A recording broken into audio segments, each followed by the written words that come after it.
Hello, and thank you for tuning in to this week's episode of Gear Up. Here's what's in store for you today.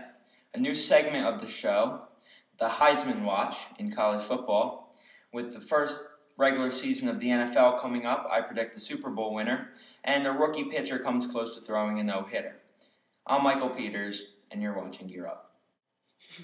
With 1 week of college football in the books, it's tough to predict the Heisman winner, but here are a few players that made a case for themselves in the first week. Kellen Moore of Boise State, he completed 28 out of 34 passes, threw for 261 yards and 3 touchdowns against Georgia. Andrew Luck of Stanford completed 17 out of 26 passes, threw for 171 yards and 2 touchdowns against San Jose State. Russell Wilson, Wisconsin, completed 10 out of 13 passes, threw for 255 yards and 2 touchdowns against UNLV. And my dark horse in the Heisman race, Robert Griffin III of Baylor, completed 21 out of 27 passes, threw for 359 yards, 5 touchdowns, and no interceptions against TCU. It's tough to predict the Heisman winner with only 1 week of college football underway, but it's even tougher to predict the national champion. But I'm going to go out on a limb. I think in the national championship, it will be LSU versus Oklahoma. I think LSU will definitely get there because they beat Oregon with many of their key players out, and I think any team that can do that is a national championship contender. And I think Oklahoma will get there because they have some of the best talent in all of college football. I think Oklahoma will win the national championship to break the SEC streak of 5 straight national championships. Now let's move to the NFL. Before you start your survivor pools and pick your fantasy teams, I think you should listen to what I have to say. My most underrated team this year is the Detroit Lions. If quarterback Matthew Stafford stays healthy, which he has failed to do in the past few years, they can make the playoffs. They picked up 3 new defensive players, and one of them had 160 tackles last season. That was Stephen Tulloch, to add to Ndamukong Suh, who will have a breakout season this year. My most overrated team is the Houston Texans. They were 6-10 last year. Their key player, running back Arian Foster, is hurt, and some people still expect them to make the playoffs somehow. I don't think that's going to happen, but we'll see how it goes. My Super Bowl winner will be the New Orleans Saints.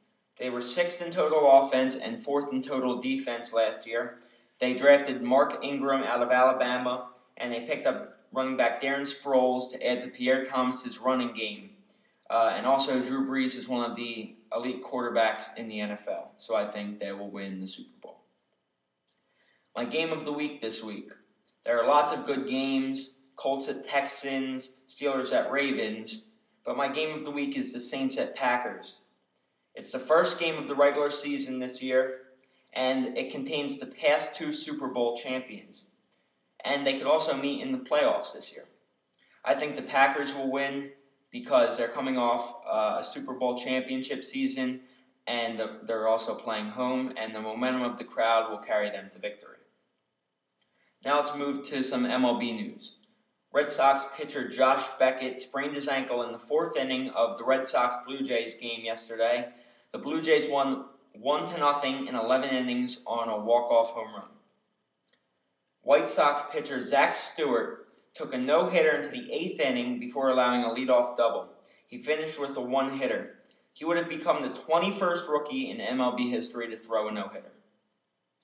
Steven Strasburg is scheduled to make his first Major League start tonight since undergoing Tommy John surgery, weather permitting. The forecast calls for a 90% chance of rain in the Washington, D.C. area. And Yankees catcher Jesus Montero hits his first 2 career home runs to propel the Yankees over the Orioles in his 4th game in the big leagues yesterday.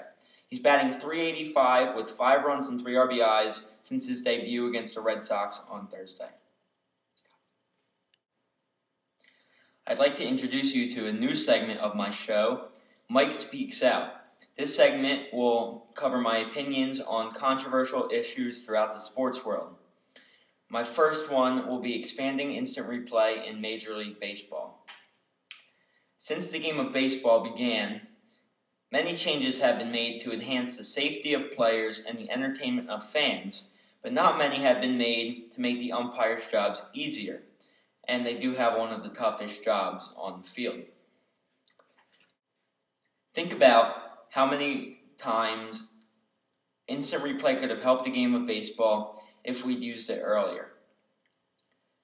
Armando Galarraga's near-perfect game last summer, when umpire Jim Joyce admittedly made the wrong call that could have gave Galarraga a perfect game.